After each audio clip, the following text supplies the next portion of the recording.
Welcome sa Pinas Showbiz News ngayon. Para sa video natin ngayong araw, meron na naman po tayong fresh at ibabagang updates patungkol kay Maine Mendoza at kay Alden Richards. Kung tunay mong mahal si Maine Mendoza at Alden Richards at ngayon ka lang nakadalaw o di naman kaya ay naligaw sa channel na ito, please po, i-click mo na yung subscribe and bell buttons para lagi kang updated sa mga kaganapan kina Maine at kay Alden. Ang pag-uusapan po natin ngayong araw ay 20 bagay. Unahin po natin si Alden Richards, kung saan pinagpipilitan nga po ng mga kung sino-sinong tao na ang nasa phone mismo ni Alden Richards ay maaaninag mo na isang crib. Alam niyo kung ano yung crib, di ba? Yun ho yung lalagyan ng baby. Diba? Hindi naman sobrang sanggol pero yung bata na medyo nakakalakad-lakad na doon ho yung nilalagay. Yun ho yung nakita nila doon sa picture ni Alden Richards, At yung unang picture ko pong pinakita sa inyo, kapag zoom daw po nila yon, makikita raw po yung crib doon. Gano'n nga ba katotoo yun? Pag-uusapan natin yan. At syempre, hindi rin mawawala, ito pong ipinost ni Maine Mendoza. Shinare po ni Maine Mendoza ang isa sa mga bench posts, yung kanyang pabango na A Dab of Love po ba yan? Kung di ako nagkakamali, At dahil nga doon, namura pa itong si Maine Mendoza. Okay, namura po siya ng isa na namang toxic manner, Ito po ay, huwag kayong mag-alala.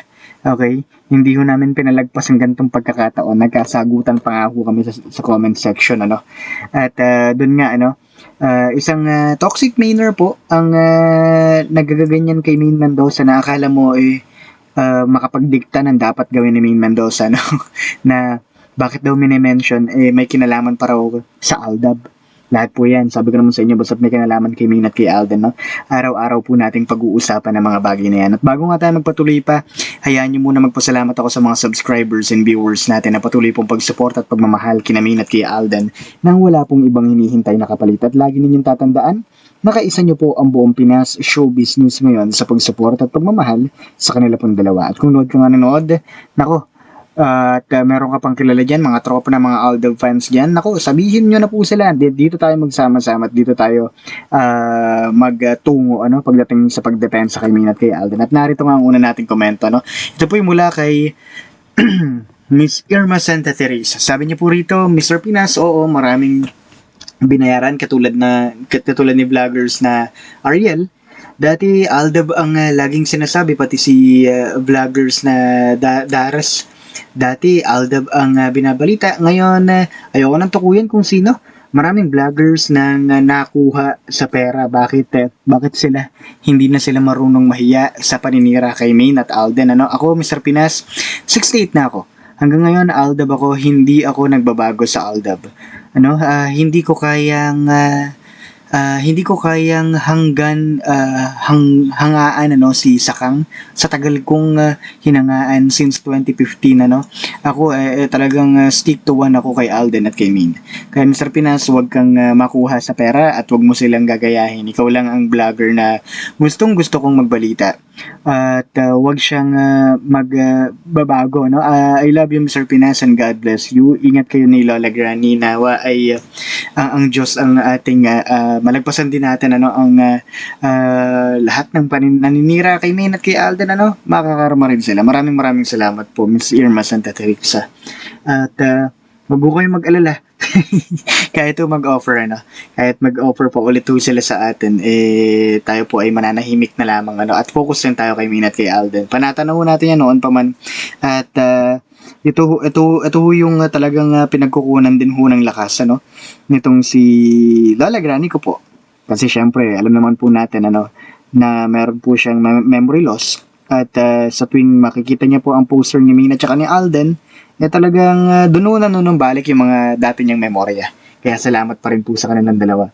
At ang ikalaw natin komento mula naman kay Miss Christy Asilo. Sabi niya rito, Mr. Pinas, good evening Mr. Pinas, sa vlog ni Miss Dares na may outing lahat ng host ng Itbulaga. Bakit hindi nabanggit si Maine sa outing? Nasaan si Maine? Tapos sabi ni Jeffrey Tan, sino ang kadais na inilaglag? Si Alden. Well, dagdag pa nga niya rito, sana sila ang magkasama sa Hong Kong.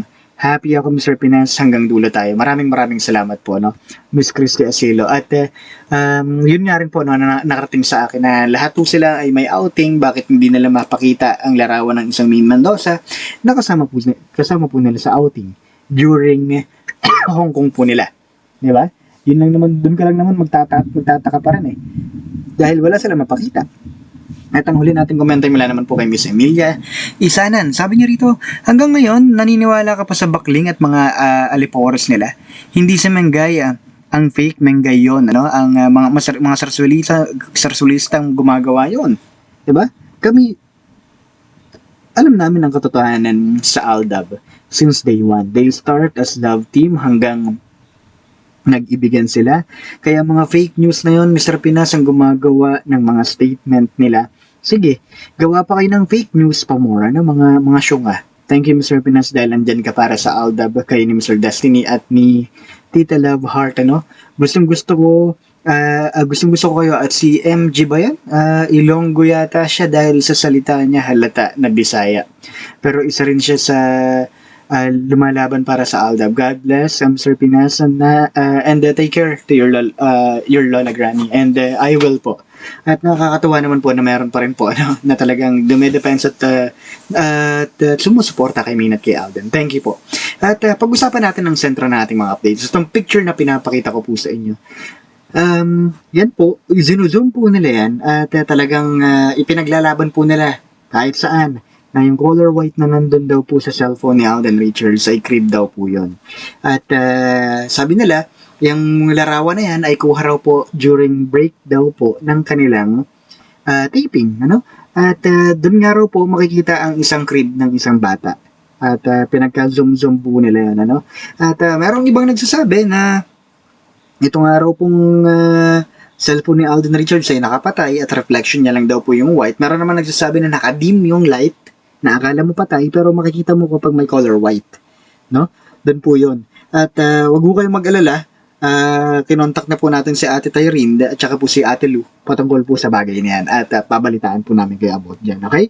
At ito na, ito talaga yung gusto kong pag-usapan natin dito, no? Ito hong naging komento nitong anong ang pangalan nitong, hindi ko mabasa ng maayos eh. Grabin ba to o grabin_web20? Okay? Sabi niya rito, ano mo naman Maine, ano? Hindi ko na babanggitin yung mura. Mo naman Maine, ano? Nag-mention ka na naman ng tungkol sa Aldab Nation. Okay? Ano ba yung mention ni Maine Mendoza? It's all about the post of Bench Philippines. Okay? Wherein they are promoting the perfume of Maine Mendoza. Nakalagay nga po doon, ano? Si Maine na po ang nag-post, nag-share nito. According to Maine Mendoza, don't wait for love to find you. Seize it today with my Adab of Love, EDT from Bench. No? Grab your bottle now and experience a taste of forever. Yun po yung post ni Maine Mendoza. Shared post niya po yan from Bench Philippines. So, ito po yun, ano? Bakit sila ganun ka-affected? Ang dami nga nagtatanong, Mr. Pinas, bakit may mga ganito na namang post? Nagkasagutan pa nga ho kami sa comment section na itong AA bin na to eh. Pumapalag pa. Matapos niyang palamunin ng mura ang sabi ko lang naman sa kanya, akala ko ba fan ka ni Maine Mendoza? Ngayon, nag-post lang siya ng tungkol na may kinalaman sa Aldab. Ngayon, affected ka. Mumurahin mo pa yung tao. Diba? Hindi ko alam kung baka gusto lang natin gumawa ng ingay, baka papansin lang kay Maine Mendoza. Kaya siguro tahasan kung mura-murahin, ano? Pero syempre, bilang parte ng defenders, no, ng dumedepensa pagdating kay Maine Mendoza at kay Alden Richards, nandito tayo para i-correct yung mga ganyang pagkakataon. Diba? At sana, irespeto lang nila yung post na yun. Ano? Hindi naman ho ibabalik yun. Ulitin ko, hindi ho ipopromote yan ng Bench kung hindi po yan mabenta. At kung nagtataka kayo bakit mabenta yung pabango na yan, nung isang araw ko pa po yan ibinahagi sa inyo, abay syempre, yan na lang po ang memorabilia ng mga Aldab fans na pagdating sa mga ipinopromote po ni Maine Mendoza. Kaya automatic, may bibili po niyan. 'Di ba? Kaya sana wag magtaka. Okay? Magtaka kayo kung mga main fans lang yung talagang tinutukoy ng kung sino-sino dyan. Dahil kung mga main fans, wala pa naman po, mga toxic mainers, wala pa naman po napatunayan yung mga yan. Diba? Yung mga toxic mainers yan, galing din naman po yan sa mga Aldab fans, sa fandom mismo, na tumiwalag, na walang ginawa kundi ngayon ay siraan si Alden Richards. Ano? Muli ito po ang Pinas Showbiz News ngayon.